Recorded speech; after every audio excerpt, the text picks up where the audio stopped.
आसमान में फज्र की हल्की नीली रोशनी फैल रही थी। मस्जिद से अजान की आवाज़ गूंज रही थी। अस्सलातु खैरुम मिन नौम। एक छोटे से कच्चे घर में मिट्टी की दीवारों के बीच आयशा नींद से जागी।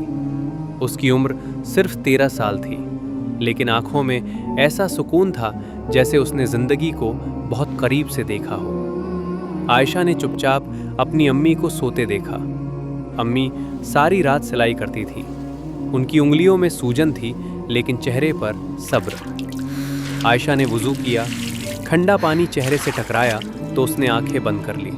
या अल्लाह, आज भी मुझे मजबूत रखना। वो जानती थी आज का दिन आसान नहीं होगा। आयशा का कस्बा छोटा था, लेकिन लोगों की बातें बहुत बड़ी थीं। वो जब भी हिजाब पहनकर स्कूल जाती, कुछ नजरें तीर की तरह चुभती। स्कूल का रास्ता उसे रोज डराता था।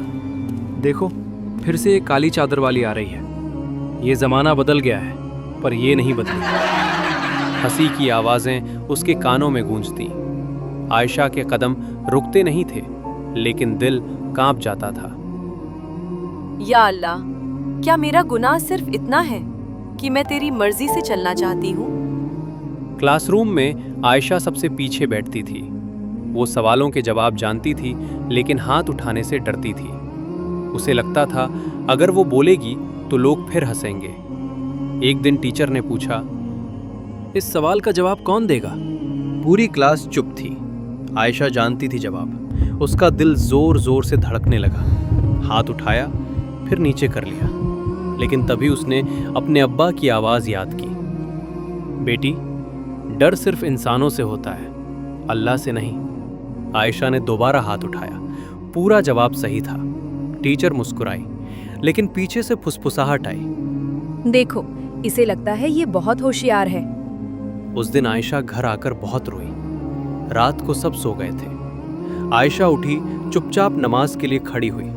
सजदे में उसका सर जमीन से लगा था और आंसू जमीन भिगो रहे थे। या अल्लाह, क्या सब्र करना इतना मुश्किल होता है? क्या मैं सच में कमजोर हूँ? उस पल उसे लगा जैसे दिल टूट गया हो, लेकिन उसी सजदे में उसे सुकून मिला। अल्लाह सब सुन रहा है।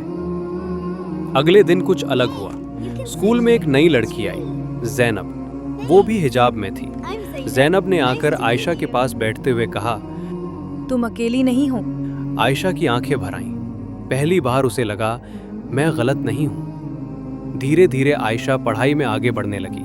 वो रोज अपने डर से लड़ती, हर दिन थोड़ा थोड़ा मजबूत बनती। अगले दिन सुबह फजर की नमाज के बाद आयशा देर तक सजदे में बैठी रही। उसके दिल में अजीब सा डर था, जैसे कोई अनदेखा तूफान आने वाला हो। अम्मी ने प्यार से आवाज दी, आयशा, स्कूल के लिए देर हो रही है। आयशा ने हिजाब ठीक किया। आईने में खुद को देखा। एक सादा सी लड़की, लेकिन आंखों में सवालों का समंदर। या अल्लाह, आज भी मुझे अपने भरोसे पर कायम रखना। ज़ैनब अब उसकी दोस्त बन चुकी थी। दोनों साथ स्कूल जाती, साथ बैठती, लेकिन हर नज़र दोस्ताना नहीं थी। स्कूल में कुछ लड़कियां जानबूझकर आयशा के पास से हंसती हुई गुजरती। एक दिन किसी ने धीमी आवाज में कहा, ये खुद को बहुत पाक समझती है। आयशा ने सुना, लेकिन जवाब नहीं दिया। उसका दिल चिल्ला रहा था, लेकिन जुबान खामोश थी। लंच ब्रेक में ज़ैनब ने पूछा, तुम जवाब क्यों नहीं देती? आयशा ने आसमान की तरफ देखा। क्योंकि हर जवाब जरूरी नहीं होता। कुछ सवाल अल्लाह के हवाले छोड़ देने चाहिए। ज़ैनब हैरान थी, इतनी छोटी उम्र में इतनी बड़ी बात। एक दिन क्लास में बड़ा हादसा हुआ। किसी ने टीचर की मेज से मोबाइल चुरा लिया। पूरा स्कूल हिल गया। प्रिंसिपल ने क्लास में आकर सख्त आवाज में कहा, जब तक मोबाइल नहीं मिलेगा, पूरी क्लास को सजा मिलेगी। नजरें इधर उधर घूमी और फिर एक उंगली उठी सीधे आयशा की तरफ। मैडम, ये सबसे पीछे बैठती है और हमेशा अलग रहती है।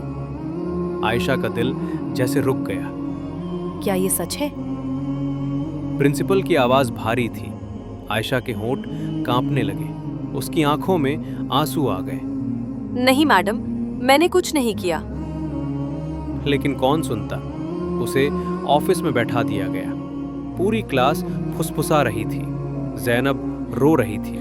ऑफिस के कोने में बैठी आयशा ने आंखें बंद की। या अल्लाह, तू जानता है मैं बेगुनाह हूँ। अगर आज सब मेरे खिलाफ है तो बस तू मेरे साथ रहना। उसे अपने दिल में अजीब सी तसल्ली महसूस हुई। अचानक दरवाजा खुला। एक लड़का रोता हुआ अंदर आया। उसके हाथ में वही मोबाइल था। मैडम, मुझसे गलती हो गई, मैंने चोरी की थी। कमरे में सन्नाटा छा गया। आयशा की आंखों से आंसू बहने लगे, लेकिन इस बार दर्द के नहीं, शुक्र के। प्रिंसिपल ने सिर झुका लिया। अगले दिन पूरे स्कूल में बात फैल गई। जो लोग कल उंगली उठा रहे थे आज नजरें झुका रहे थे। टीचर ने क्लास में कहा, आज मुझे आयशा पर फख्र है। उसने सिखाया खामोशी भी एक ताकत होती है। जैनब ने आयशा का हाथ पकड़ लिया। इस कहानी से हमने सीखा, इल्जाम से ज्यादा भारी सब्र होता है। अल्लाह देर करता है, अंधेर नहीं। सच्चाई को आवाज की जरूरत नहीं होती, जैसा कि हमारे प्यारे नबी हजरत मोहम्मद सल्लल्लाहु अलैहि वसल्लम ने फरमाया, सब्र करने वाले को अल्लाह कभी अकेला नहीं छोड़ता।